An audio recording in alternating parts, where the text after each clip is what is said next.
आज मी तुमच्यासाठी घेऊन आलेले आहे दुपारच्या जेवणासाठी झटपट होणारा असा चायनीज फ्राईड राईस, जो मुलांना खूप आवडतो आणि मोठ्यांनाही हा फ्राईड राईस खूप आवडतो। याची कृती ही एकदम सोपी आहे। सर्वप्रथम मी घेतलेले आहेत तांदूळ, हे लांब तांदूळ आहेत, ते मी 10 मिनिटं असे भिजवून घेतलेले आहेत। याच्यानंतर मी या तांदळाला गरम पाण्यात शिजवून घेते। आपल्याला याला पूर्ण 100% शिजवायचे आहेत, त्यासाठी आपण याला गरम पाण्यात शिजवून घेऊया। याच्यात मी टाकणार आहे थोडासा मीठ। अगोदर मीठ थोडंसंच टाका, नंतर आपल्याला वरतूनही मीठ टाकायचं आहे। आता हे तांदूळ शिजतात तोपर्यंत इथं मी भाज्याही ठेवलेल्या आहेत चिरून। भाज्यांमध्ये आपण आपल्या आवडीच्या भाज्या घेऊ शकता, जसे गाजर, शिमला मिरची, कोबी। तुम्हाला पाहिजे तर तुम्ही पिवळी किंवा लाल शिमला मिरचीही घेऊ शकता। आता हे तांदूळ मी चाळणीत काढलेले आहेत, म्हणजे आपला भात मोकळा मोकळा होईल आणि चायनीज फ्राईड राईस हा सुटसुटीत होईल। ह्या बघा, तुम्ही बघू शकता एकदम फ्रेशली कट झालेल्या भाज्या आहेत। याच्यात मी अद्रक लसूण ठेचून घेतलेला आहे, कांद्याची पात आहे, गाजर आहे, कोबी आहे। तुम्ही तुमच्या आवडीच्या भाज्या इथे घेऊ शकता।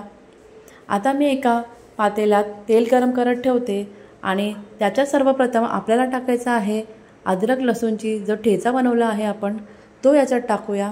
हे आहे अद्रक लसूण, तुम्ही याला चॉपही करू शकता किंवा ठेचूनही घेऊ शकता। हे झाल्यावर आपण हे अद्रक लसूण नीट परतवून घेऊया। अद्रक लसूण परतल्यावर आपल्याला याच्यात टाकायच्या आहेत त्या आपल्या सर्व चॉप केलेल्या भाज्या। आपल्याला या भाज्या जास्त शिजवायच्या नाही आहेत, कारण जर भाज्या शिजवल्या तर फ्राईड राईसची चव निघून जाते। म्हणून आपल्याला या भाज्या अर्ध्या कच्च्याच ठेवायच्या आहेत आणि याचे व्हिटॅमिन सी आपल्याला लागतात। तुम्ही बघू शकता मी सर्व भाज्या याच्यात टाकून घेते पातेल्यात। आपल्याला या भाज्या जास्त शिजवायच्या नाहीत। आता मी नीट यांना परतून घेते। भाज्या थोड्या 1 मिनिट परतल्यावर आपल्याला याच्यात टाकायचे आहेत ते चायनीजचे सॉसेस। आपल्याला सर्वप्रथम याच्यात टाकायचं आहे ते सोया सॉस। मी इथं थोडंसं मीठ टाकलेलं आहे, कारण की भाज्या लवकर शिजाव्यात म्हणून चिमूटभर मी याच्यात मीठ टाकलेलं आहे आणि मी हे परतून घेत आहे। आता आपल्याला याच्यात टाकायचं आहे सोया सॉस। मी इथं 1 चम्मच सोया सॉस टाकते, हा मोठा चम्मच आहे, कारण की मला 8-9 लोकांसाठी हा फ्राईड राईस बनवायचा आहे, म्हणून मी जास्त सोया सॉस टाकलेला आहे। तुम्हाला जर थोड्या लोकांसाठी बनवायचं असेल तर तुम्ही कमी टाका। ही आहे रेड चिली सॉस, मी इथं रेड चिली सॉसचा वापर केलेला आहे। तुम्हाला जर रेड चिली सॉस नको असेल तर तुम्ही हिरव्या मिरच्याही टाकू शकता। आता आपण या मिश्रणाला नीट एकजीव करून घेऊया आणि मी याच्यात टाकलेला आहे 1 चम्मच अजिनोमोटो।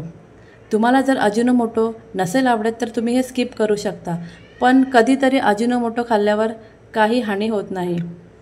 तर अजिनोमोटो हा आपल्या फ्राईड राईसला खूप छान चव देते। आता मी याच्यात टाकत आहे ते आपला भात शिजवलेला।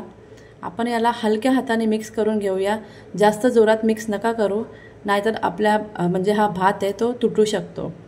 आता मी हलक्या हाताने याला मिक्स करून घेते। तुम्ही बघू शकता मी याला मिक्स केलेला आहे आणि याच्यावर आपण टाकूया छान हिरवीगार कांद्याची पात। तुम्ही बघू शकता किती सुंदर वाटतो आपला हा भात, आणि हलक्या हाताने याला परतून घ्या आणि एन्जॉय करा गरमागरम फ्राईड राईस।